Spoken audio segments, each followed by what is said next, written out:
ಗೃಹಲಕ್ಷ್ಮಿ ಗೃಹ ಜ್ಯೋತಿಗೆ ಹೊಸದಾಗಿ ಅರ್ಜಿ ಸಲ್ಲಿಸೋದಕ್ಕೆ ಸರ್ಕಾರ ಸೂಚನೆಯನ್ನ ಕೊಟ್ಟಿದೆ. ಮಾಧ್ಯಮ ಪ್ರಕಟಣೆಯನ್ನ ಈ ವಿಚಾರಕ್ಕೆ ಸಂಬಂಧಪಟ್ಟಂತೆ ಸಿಎಂ ಶಿವಕುಮಾರ್ ಡಿಕೆ ಶಿವಕುಮಾರ್ ಅವರು ಹೊರಡಿಸಿದ್ದಾರೆ.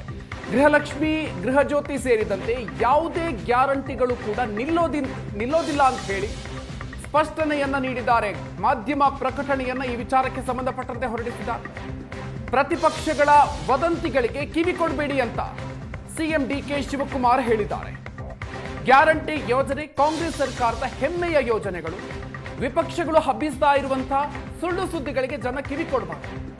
ಕೆಲವರು ಸತ್ತವರ ಹೆಸರಲ್ಲಿ ನಕಲಿ ದಾಖಲೆಯನ್ನ ಸೃಷ್ಟಿಸ್ತಾ ಇದ್ದಾರೆ. ಅಕೌಂಟ್ ತೆರೆದು ಯೋಜನೆಯ ಲಾಭ ಪಡಿತಾ ಇದ್ದಾರೆ. ಫಲಾನುಭವಿಗಳ ದೃಢೀಕರಣಕ್ಕಾಗಿ ಹೊಸ ಅರ್ಜಿಯನ್ನ ಸಲ್ಲಿಸೋದಕ್ಕೆ ಸೂಚನೆಯನ್ನ ನೀಡಲಾಗಿದೆ ಅಂತ ಹೇಳಿ ಮುಖ್ಯಮಂತ್ರಿಗಳು ಈಗ ಮಾಧ್ಯಮ ಪ್ರಕಟಣೆಯ ಮೂಲಕ ಕ್ಲಾರಿಫಿಕೇಶನ್ ಕೊಟ್ಟಿದ್ದಾರೆ. ಹೆಸರು, ವಿಳಾಸ, ಅಕೌಂಟ್ ನಂಬರ್ ಅನ್ನ ಖಚಿತಪಡಿಸಿಕೊಳ್ಳಬೇಕು. ಮತ್ತೆ ಅರ್ಜಿ ಸಲ್ಲಿಸೋದಕ್ಕೆ ಹೇಳಲಾಗಿದೆ ಹೊರತು ಗ್ಯಾರಂಟಿ ನಿಲ್ಲಿಸಲ್ಲ ಅನ್ನುವಂಥ ಸ್ಪಷ್ಟನೆಯನ್ನು ಕೊಟ್ಟಿದ್ದಾರೆ. ಎಲ್ಲಾ ಗ್ಯಾರಂಟಿಗಳು 100% ಮುಂದುವರಿಯುತ್ತೆ ಅನ್ನುವಂತಹ ವಿಚಾರವನ್ನು ಕೂಡ ಈ ಮಾಧ್ಯಮ ಪ್ರಕಟಣೆಯ ಮೂಲಕ ಮುಖ್ಯಮಂತ್ರಿ ಡಿಕೆ ಶಿವಕುಮಾರ್ ಅವರು ಸ್ಪಷ್ಟಪಡಿಸಿದ್ದಾರೆ. ಗೃಹಲಕ್ಷ್ಮಿ ಗೃಹ ಜ್ಯೋತಿಯ ವಿಚಾರಕ್ಕೆ ಸಂಬಂಧಪಟ್ಟಂತೆ ಹೊಸದಾಗಿ ಅರ್ಜಿಯನ್ನ ಸಲ್ಲಿಸಬೇಕು ಅನ್ನುವಂಥ ಸೂಚನೆ ಬಂದ ನಂತರ ಸಾಕಷ್ಟು ಚರ್ಚೆಗಳು ನಡೀತಾ ಇದೆ. ಒಂದು ಕಡೆಯಲ್ಲಿ ಪ್ರತಿಪಕ್ಷಗಳಿಂದ ಈಗಾಗಲೇ ವಿಚಾರಕ್ಕೆ ಸಂಬಂಧಪಟ್ಟಂತೆ ಸಾಕಷ್ಟು ಟೀಕೆಗಳು ಕೂಡ ವ್ಯಕ್ತವಾಗ್ತಾ ಇದೆ. ಫಲಾನುಭವಿಗಳು ಕೂಡ ಅಷ್ಟೇ ಒಂದಷ್ಟು ತಮ್ಮ ಆತಂಕಗಳನ್ನು ವ್ಯಕ್ತಪಡಿಸ್ತಾ ಇದ್ದಾರೆ. ಸಮಸ್ಯೆ ಆಗಬಹುದು, ಫಲಾನುಭವಿಗಳಿಗೆ, ಅರ್ಹ ಫಲಾನುಭವಿಗಳಿಗೆ ಇದರಿಂದ ಸಮಸ್ಯೆ ಆಗಬಾರ್ದು ಅನ್ನುವಂಥ ಒಂದು ವಿಚಾರಗಳನ್ನು ಕೂಡ ಪ್ರಸ್ತಾಪಿಸ್ತಾ ಇದ್ದಾರೆ. ಈ ಸಂದರ್ಭದಲ್ಲಿ ಮುಖ್ಯಮಂತ್ರಿಗಳು ಈಗ ಮಾಧ್ಯಮ ಪ್ರಕಟಣೆಯನ್ನು ಹೊರಡಿಸಿದ್ದಾರೆ.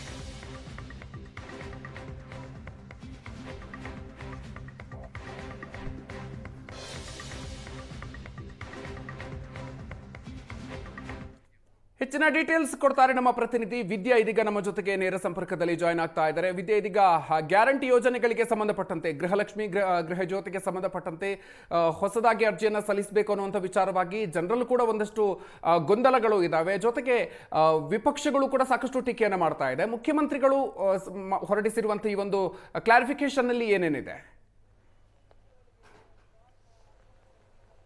ಮಧುಕರ್, ನಿನ್ನೆ ಸಿಎಂ ಡಿಕೆ ಶಿವಕುಮಾರ್ ಅವರು ಪ್ರೆಸ್ ಮೀಟ್ ಮಾಡುವಂತಹ ಸಂದರ್ಭದಲ್ಲಿ ಅವರು ಸ್ಪಷ್ಟವಾಗಿ ಹೇಳಿದ್ರು, ಗೃಹ ಜ್ಯೋತಿ ಇರಬಹುದು, ಗೃಹಲಕ್ಷ್ಮಿ ಇರಬಹುದು, ಸಾಕಷ್ಟು ಜನ ಮರಣ ಹೊಂದಿದಂತಹ ಅವರಿಗೆ ಕೂಡ ಈ ಯೋಜನೆಗಳು ತಲುಪ್ತಾ ಇದೆ, ಅವರ ಅಕೌಂಟ್ಗಳಿಗೂ ಕೂಡ ಹಣ ಹೋಗ್ತಾ ಇದೆ ಅನ್ನುವಂಥದ್ದನ್ನ ಸ್ಪಷ್ಟವಾಗಿ ಹೇಳಿದ್ರು. ಆ ದಾಖಲೆಗಳು ನಮ್ಮ ಬಳಿ ಇದೆ.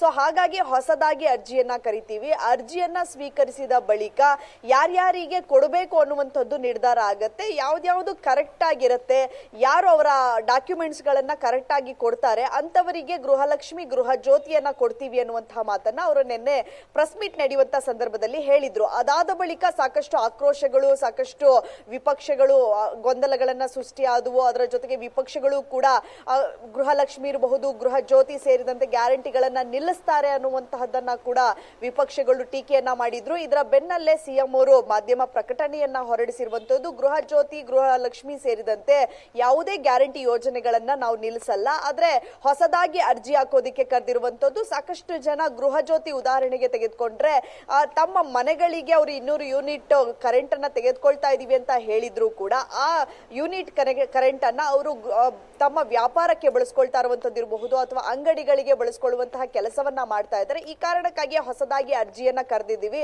ಅದರ ಜೊತೆಗೆ ಅಲ್ಲಿರುವಂತಹ PDO ಇರಬಹುದು, ಅಧಿಕಾರಿಗಳಿರಬಹುದು, ನೇರವಾಗಿ ಅವರ ಮನೆಯ ಬಳಿಗೆ ಹೋಗಿ ಫೋಟೋವನ್ನ ತೆಗೆದುಕೊಂಡು ಅರ್ಜಿಯನ್ನ ಫಿಲ್ ಮಾಡಿಸ್ಕೊಂಡು ಬರ್ತಾರೆ ಅನ್ನುವಂತಹ ಮಾತನ್ನ ಅವರು ಹೇಳಿದ್ರು.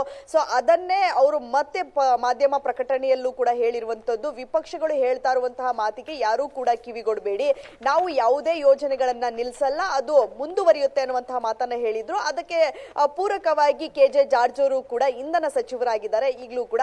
ಸೊ ಅವರು ಕೂಡ ಅದೇ ಮಾತನ್ನ ಹೇಳಿರುವಂತದ್ದು, ನಾವು ಪರಿಷ್ಕರಣೆ ಮಾಡ್ತಾ ಇದೀವಿ ಅಂತ ಹೇಳಿದ್ರೆ ಅದು ಹೊಸದಾಗಿ ಅರ್ಜಿಯನ್ನ ಸ್ವೀಕಾರ ಮಾಡ್ತಾ ಇದೀವಿ. ಯಾರೆಲ್ಲ ಅನರ್ಹರಿದ್ರು ಅವರನ್ನ ತೆಗೆದು ಹಾಕುವಂತಹ ಕೆಲಸವನ್ನ ಮಾಡ್ತೀವಿ ಹೊರತು ಅರ್ಹರಿಗೆ ಯಾವುದೇ ಕಾರಣಕ್ಕೂ ಕೂಡ ಗ್ಯಾರಂಟಿ ನಿಲ್ಲಲ್ಲ. ನಾವು ಮಾತು ಕೊಟ್ಟಿದ್ವಿ, ಆ ಪ್ರಕಾರವಾಗಿಯೇ ನಾವು ನಡೆದುಕೊಳ್ತೀವಿ. ಯಾವಾಗ ಅರ್ಜಿಗಳನ್ನ ತೆಗೆದುಕೊಂಡು ಅದು ಪರಿಷ್ಕರಣೆ ಆಗುತ್ತೆ, ಅದಾದ ಬಳಿಕ ನಾವು ಮಾತನಾಡ್ತೀವಿ ಅನ್ನುವಂತಹ ಮಾತನ್ನ ಇಂಧನ ಸಚಿವರಾಗಿರುವಂತಹ KJ ಜಾರ್ಜ್ ಕೂಡ ಹೇಳ್ತಾ ಇರುವಂತದ್ದು. ಒಟ್ಟಾರೆಯಾಗಿ ನಾವು ಈ ಮಾಧ್ಯಮ ಪ್ರಕಟಣೆ ಮತ್ತು KJ ಜಾರ್ಜ್ ಅವರು ಹೇಳ್ತಾ ಇರುವಂತಹ ಮಾತುಗಳನ್ನ ಕೇಳ್ತಾ ಇದ್ರೆ ಇಲ್ಲಿ ಗ್ಯಾರಂಟಿಗಳು ನಿಲ್ಲಲ್ಲ. ಆದ್ರೆ ಗ್ಯಾರಂಟಿಗಳನ್ನ ಯಾರೆಲ್ಲ ಅನರ್ಹರು ತೆಗೆದುಕೊಳ್ತಾ ಇದ್ರು ಅಂತವರನ್ನ ತೆಗೆದು ಹಾಕುವಂತಹ ಪ್ರಕ್ರಿಯೆಗಳು ನಡೆಯುತ್ತೆ. ಅನ್ನಭಾಗ್ಯ ಯೋಜನೆಯಲ್ಲೂ ಕೂಡ ಅದೇ ರೀತಿಯಾಗಿ ಸಾಕಷ್ಟು ಜನರನ್ನ ತೆಗೆದು ಹಾಕುವಂತಹ ಕೆಲಸವನ್ನ ಮಾಡಿದ್ರು. ಸಾಕಷ್ಟು ಜನ ಸಾವನ್ನಪ್ಪಿದವರಿಗೂ ಕೂಡ ಅನ್ನಭಾಗ್ಯ ಯೋಜನೆಗಳು ಸಿಗ್ತಾ ಇದೆ ಅನ್ನುವಂತ ಕಾರಣಕ್ಕಾಗಿ ಅವರನ್ನ ಪರಿಷ್ಕರಣೆ ಮಾಡಿ ಆ ಕಾರ್ಡ್ಗಳನ್ನ APL ಕಾರ್ಡ್ಗಳು BPL ಕಾರ್ಡ್ಗಳನ್ನ ಬೇರ್ಪಡಿಸುವಂತ ಕೆಲಸವನ್ನ ಮಾಡಿದ್ರು. ಸಾಕಷ್ಟು BPL ಕಾರ್ಡ್ ಇರುವಂತವರು ಕೂಡ ನಂತರ APL ಕಾರ್ಡ್ ಆಗಿ ಬದಲಾವಣೆ ಆಗುವಂತಹ ಕೆಲಸಗಳು ಕೂಡ ನಡೀತು. ಅದೇ ರೀತಿಯಾಗಿ ಗೃಹಲಕ್ಷ್ಮಿ ಮತ್ತು ಗೃಹ ಜ್ಯೋತಿಯಲ್ಲೂ ಕೂಡ ಅನರ್ಹರು ಯಾರಿದ್ದಾರೆ ಅವರನ್ನ ತೆಗೆದು ಹಾಕುವಂತಹ ಪ್ರಕ್ರಿಯೆ ಇನ್ನೇನು ಕೆಲವೇ ದಿನಗಳಲ್ಲಿ ಶುರುವಾಗುತ್ತೆ. ಮಧುಕರ್, ಥ್ಯಾಂಕ್ ಯು ವಿದ್ಯಾಶ್ರೀ ಡೀಟೇಲ್ಸ್ಗೆ. ಪಂಚ ಗ್ಯಾರಂಟಿಯಲ್ಲಿ 2 ಗ್ಯಾರಂಟಿಗಳಿಗೆ ಮೇಜರ್ ಸರ್ಜರಿಗೆ ಈಗ ಮುಂದಾಗಿರೋದು ಗೃಹಲಕ್ಷ್ಮಿ ಹಾಗೂ ಗೃಹ ಜ್ಯೋತಿಗೆ ಹೊಸದಾಗಿ ಅರ್ಜಿ ಹಾಕೋದಕ್ಕೆ ಸೂಚನೆಯನ್ನ ನೀಡಲಾಗಿದೆ. ಸೊ ಈ ಹಿನ್ನೆಲೆಯಲ್ಲಿ ಕಾಂಗ್ರೆಸ್ ಸರ್ಕಾರದ ವಿರುದ್ಧ ಫಲಾನುಭವಿಗಳು ಕೂಡ ಸಿಡಿದೆದ್ದಿದ್ದಾರೆ. ಮೊದಲ ಸಲ ಅರ್ಜಿ ಹಾಕುವಂತ ಸಂದರ್ಭದಲ್ಲಿ ತುಂಬಾ ಸಮಸ್ಯೆಯನ್ನ ಎದುರಿಸಿದ್ವಿ. ಹೊಸದಾಗಿ ಅರ್ಜಿ ಹಾಕೋದಕ್ಕೆ ಈಗ ಫಲಾನುಭವಿಗಳು ತೀವ್ರ ವಿರೋಧವನ್ನು ವ್ಯಕ್ತಪಡಿಸ್ತಾ ಇದ್ದಾರೆ. ತುಂಬ ಬೇಸರ ಆಗುತ್ತೆ ಮೇಡಮ್. ಈಗಿನ ಸರ್ಕಾರ ನಂಬಿಕೊಂಡು ಜನಗಳು ನಂಬಿ ಓಟ್ಗಳನ್ನ ಹಾಕಿದ್ದಾರೆ. ಏನೋ ಒಂದು ಈ ಸರ್ಕಾರ ಬಂದರೆ ಜನಗಳಿಗೆ, ಬಡ ಜನಗಳು ಒಂದು ಉದ್ಧಾರ ಆಗ್ತಾರ ಅಂತ ನಂಬಿ ಕಾಂಗ್ರೆಸ್ ಸರ್ಕಾರ ಬರಬೇಕು ಅಂತ ಪ್ರತಿಯೊಬ್ಬರು ಕೂಡ ಓಟ್ಗಳನ್ನ ಕಷ್ಟಪಟ್ಟು ಹಾಕಿದ್ದಾರೆ. ಆ ಓಟ್ಗಳನ್ನ ಉಳಿಸ್ಕೊಳ್ಳೋ ಯೋಗ್ಯತೆ ಕೂಡ ಇವ್ರಿಗಿಲ್ಲ ಅನಿಸುತ್ತೆ. ಯಾಕೆ ಅಂತಂದರೆ ಏನು ಸಿದ್ದರಾಮಯ್ಯವರು DK ಶಿವಕುಮಾರ್ ಇಬ್ಬರೂ ಕೂಡ ಒಂದೇ ಪಕ್ಷದಲ್ಲಿ ಇದ್ಕೊಂಡು ಒಂದೇ ಸರ್ಕಾರ ನಡೆಸ್ಕೊಂಡು ಹೋಗ್ತೀವಿ 3 ವರ್ಷ ಅಂತ ಏನು ಮಾತುಗಳನ್ನ ಕೊಟ್ಟಿದ್ರು, ಅವ್ರು 3 ವರ್ಷ ನಡೆಸಿದ ನಂತರ ಇವಾಗ ಇವ್ರಿಗೆ ಅಧಿಕಾರ ಬಂತು. ಅವಾಗ ಏನಂತಂದ್ರು, ಗೃಹಲಕ್ಷ್ಮಿಗೆ 2,000 ಕೊಡ್ತೀವಿ. ಅದರಲ್ಲೂ ಕೆಲವ್ರಿಗೆ ಹೋಗೇ ಇಲ್ಲ ಮೇಡಮ್, ಕೆಲವ್ರಿಗೆಲ್ಲ ಹೋಗೇ ಇಲ್ಲ. ಮತ್ತು ಕೆಲವ್ರಿಗೂ ಅರ್ಜಿ ಹಾಕಬೇಕು, ಅದು ಸಮಸ್ಯೆ ಇದು ಸಮಸ್ಯೆ ಅಂತ ಸೈಬರಲ್ಲಿ ತುಂಬ ಸಮಸ್ಯೆ ಆಯಿತು. ಅದಾದ ನಂತರ ಯೂನಿಟ್ ಫ್ರೀ 200 ಯೂನಿಟ್. ಓಕೆ, ಏನು ಓಡಿಸ್ತಾರೆ? ಹೆಣ್ಮಕ್ಳು ವಾಷಿಂಗ್ ಮಿಷಿನ್ ಯೂಸ್ ಮಾಡ್ತಾರೆ, ಫ್ರಿಜ್ ಇದ್ದೇ ಇರುತ್ತೆ ಗೃಹ ಮನೆಗಳಲ್ಲಿ ಅಂದಾಗ ಅವೆಲ್ಲ ಯೂಸ್ ಮಾಡಿ ಎಕ್ಸ್ಟ್ರಾ ಬಿಲ್ಗಳು ಬರ್ತಾಯಿತ್ತು 500,000ಗಳನ್ನ. ಅದು ಕೂಡ ಹೆಣ್ಮಕ್ಳು ಕಟ್ಕೊಂಡು ಹೋಗ್ತಾ ಇದ್ರು. ಯಾಕೆಂದ್ರೆ 2,000 ಬರ್ತಾ ಇತ್ತಲ್ಲ, ಅದ್ರಲ್ಲಿ ಕಟ್ಟಣ ಬಿಡಿ ಅಂತ ಕಟ್ಕೊಂಡು ಹೋಗ್ತಾ ಇದ್ರು. ಗೃಹಲಕ್ಷ್ಮಿ ಪ್ರತಿ ಒಂದರಲ್ಲೂ ಸಮಸ್ಯೆ ಆಗಿದೆ. ಈಗಿನ ಸರ್ಕಾರ ಇವಾಗೇನೋ ನಿನ್ನೆಯಿಂದ ಪೇಪರಲ್ಲಿ ನಾನು ನೋಡಿದೆ, ಏನಂತ ಹೇಳಿದ್ದಾರೆ ಅಂದರೆ ಗೃಹಲಕ್ಷ್ಮಿಗೆ ಗೃಹ ವಿದ್ಯುತ್ ಎರಡಕ್ಕೂ ಕೂಡ ಅಪ್ಲೈ ಮಾಡಿ. ಯಾಕೆ ಸರ್ಕಾರ ಲೂಟಿ ಮಾಡೋದಕ್ಕೆ ಅನಿಸುತ್ತೆ. ಯಾಕೆಂದರೆ ಇವಾಗ ಕೊಡ್ತಿದ್ದೀವಿ ಅಂದ್ಬಿಟ್ಟು ಇವಾಗ ಗೃಹಲಕ್ಷ್ಮಿ ಸೈಬರಲ್ಲಿ ಸಮಸ್ಯೆ ಆಯಿತು ಅಂತೇಳಿ ಕಿತ್ಕೊಳ್ಳುವಂಥ ಕೆಲಸಗಳನ್ನ ಇವ್ರು ಮಾಡ್ತಿದ್ದಾರೆ ಅಂತ ನನ್ನ ಅನಿಸಿಕೆ. ಇದು ಸರ್ಕಾರಕ್ಕೆ ನಾಚಿಕೆ ಆಗಬೇಕು. ಯಾಕೆಂದರೆ ಇಬ್ಬರೂ ಆಡಳಿತಗಳನ್ನ ಏನು ಸರ್ಕಾರ ಬೇರೆ ಅಲ್ಲ, BJP ಅಲ್ಲ, JDS ಅಲ್ಲ, ಒಂದೇ ಸರ್ಕಾರದಲ್ಲಿ ಇರಬೇಕಾದ್ರೆ ಪ್ರತಿಯೊಬ್ಬರು ಕೂಡ ಇದನ್ನ ನಾವು ಪಾಲಿಸಿದೀವೋ ಒಂದು ಮಾತು ಕೊಟ್ಟ ರೀತಿ ನಡ್ಕೊಂಡೋಗಿ ಬಡವ್ರನ್ನ ಕಿತ್ತು ತಿನ್ನುವಂಥ ಕೆಲಸ ದಯವಿಟ್ಟು ಮಾಡಬೇಡಿ ಅಂತ ಈ ಮೂಲಕ ಮುಖ್ಯಮಂತ್ರಿಗಳಿಗೆ DK ಶಿವಕುಮಾರ್ ಸರ್ಗೆ ನಾವು ಈ ಮೂಲಕ ಕೇಳ್ಕೊತಾ ಇದ್ದೀವಿ. ಮೊದಲೇನಿತ್ತು ಸರ್ಕಾರ ಅವಾಗ ಆದೇಶ ಮಾಡಿತ್ತು, ಗೃಹ ಜ್ಯೋತಿ ಗೃಹ ಲಕ್ಷ್ಮಿ ಎಲ್ಲ ಅಪ್ಲೈ ಮಾಡಿ ನಾವು ನಿಮಗೆ ಒಂದೊಂದು ಮನೆಗೆ 2,000 ಕೊಡ್ತೀನಿ ಅಂತ. ಈಗ ಅದೇ ಸರ್ಕಾರ ಇದ್ದುಕೊಂಡು ಈಗ ಮುಖ್ಯಮಂತ್ರಿ ಮಾತ್ರ ಚೇಂಜ್ ಆಗಿದ್ದಾರೆ ಅಷ್ಟೇ. ಇನ್ನು ಸರ್ಕಾರ ಇರೋದು ಕಾಂಗ್ರೆಸ್ ಸರ್ಕಾರನೇ. ಆದರೆ ಈ ಕಾಂಗ್ರೆಸ್ ಸರ್ಕಾರದಲ್ಲಿ ಇನ್ನೊಬ್ಬ ಮುಖ್ಯಮಂತ್ರಿ ಬಂದು ಏನು ಹೇಳ್ತಾ ಇದ್ದಾರೆ, ಈಗ ಅಳುಬ್ರು ಏನಿದ್ದಾರೆ, ಅಳುಬ್ರು ಒಬ್ಬರು ತೀರ್ಕೊಂಡಿರ್ತಾರೆ, ಇನ್ನೊಬ್ಬರು ಇಲ್ಲಿ ಆಗಿರುತ್ತೆ.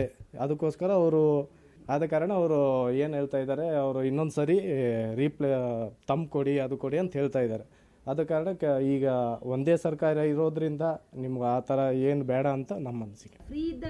ಖುಷಿ ಇತ್ತು. ಈಗ ಆದ್ರೂ 1 ಯೂನಿಟಿಗೆ ಜಾಸ್ತಿ ಮಾಡಿದಾರೆ ಅಂತ ಅನಿಸುತ್ತೆ. ಯಾಕಂದರೆ 200 ಯೂನಿಟ್ ಫ್ರೀ ಅಂದರೆ ನಮ್ಮ ಮನೆಗೂ 200 ಯೂನಿಟ್ ಫ್ರೀ ಬರ್ತಾ ಇತ್ತು. ಈಗ 200 ಯೂನಿಟ್ ಫ್ರೀ ಬಂದರೆ 100 ಯೂನಿಟ್ ಬಂದರೆ ಅದಕ್ಕೇ 300 ರೂಪಾಯಿ 400 ರೂಪಾಯಿ ಜಾಸ್ತಿ ಬರ್ತಾ ಇದೆ. ಅದಕ್ಕೋಸ್ಕರ ಇವರು ಯೂನಿಟಿನ ಜಾಸ್ತಿ ಮಾಡಿದರೆ ಬಡವರಿಗೆ ಒಳ್ಳೇದಾಗುತ್ತೆ ಅಂತ ನನ್ನ ಅನಿಸಿಕೆ. ಅದೇ ಸರ್ಕಾರ ಇವಾಗ ಯಾವ ಕಡೆ ತಿರುಗ್ತಾ ಇದೆ, ಏನು ಮಾಡ್ತಾ ಇದ್ದಾರೆ ಅಂತ ನಮಗೊಂದು ಭಯದ ವಾತಾವರಣ ಕಾಣಿಸ್ತಾ ಇದೆ. ಯಾಕಂದರೆ ಅವ್ರು ಪದೇ ಬಂದಾಗ ನಮಗೆ ಅದನ್ನು ಮಾಡಿ ಇದನ್ನು ಮಾಡಿ ಅಂತ ಹೇಳ್ತಾ ಇದ್ದಾರೆ. ಜನರಿಗೆ ಹೊರೆ ಆಗ್ತಾ ಇದೆ. ಬರ್ತಿರ್ತಕ್ಕಂಥ ಏನು ಅನುದಾನ ಬರ್ತಾ ಇದೆಯೋ ಅದನ್ನು ಸರಿಯಾಗಿ ಜನರಿಗೆ ಕೊಡ್ತಾ ಬಂದರೆ ಅದೇನಾಗುತ್ತೆ. ಕರೆಕ್ಟ್ ಯಾರಿಗೆ ಹೋಗ್ಬೇಕು ಅವ್ರಿಗೆ ಹೋಗಬೇಕಲ್ರಿ. ಕರೆಕ್ಟಾಗಿ ಯಾರಿಗೆ ಹೋಗ್ಬೇಕು ಅವ್ರಿಗೆ ಹೋಗಬೇಕು. ತಪ್ಪಾಗಿ ಯಾರಿಗೆ ಹೋಗ್ಬಾರ್ದು ಅವ್ರನ್ನ ಬಂದ್ ಮಾಡಬೇಕು. ಅದೆಲ್ಲ ಮತ್ತೆ ನಮಗೆ ತೊಂದರೆ ಇಲ್ಲ. ನಮ್ಮಂಥವ್ರಿಗೆ ಈಗ ಬರ್ತಾ ಇರ್ತಾವು, ನಮ್ದು ಏನೂ ಇರೋದಿಲ್ಲ. ನಮ್ದು ಯಾವ್ದು ಅವ್ಯವಹಾರ ಯಾರು ಮಾಡಿರ್ತಾರಲ್ಲ ಅವ್ರಿಗೆ ಹೋಗ್ಬಾರ್ದು. ಅಂಥವ್ರಿಗೆಲ್ಲ ಈಗ ನಾವು ಎಲ್ಲ ಕೊಡ್ಬೇಕಲ್ಲ, ಏನು ಇಲ್ದವ್ರನ್ನೂ ಅದು ಮಾಡ್ಬೇಕಲ್ರಿ ಹೋಗಿ. ಮತ್ತು ಅದ್ರ ಸಲುವಾಗಿ ಅದನ್ನ ಮಾಡು, ಅಲ್ಲಿ ಇದನ್ನ ಮಾಡು, ಆ ಕಚೇರಿಗೆ ಹೋಗು, ಅದನ್ನೆಲ್ಲ ನಾವು ಮಾಡಬೇಕಲ್ಲ. ಎಲ್ಲರಿಗೂ ಬೇಡ, ಯಾರು ಅದಾರಲ್ಲ ಅಂಥವ್ರಿಗೆ ಮ್ಯಾಗ ಇದನ್ನ ಮಾಡ್ರಿ. ಅವ್ರಿಗೆ ಮಾಡ್ರಿ.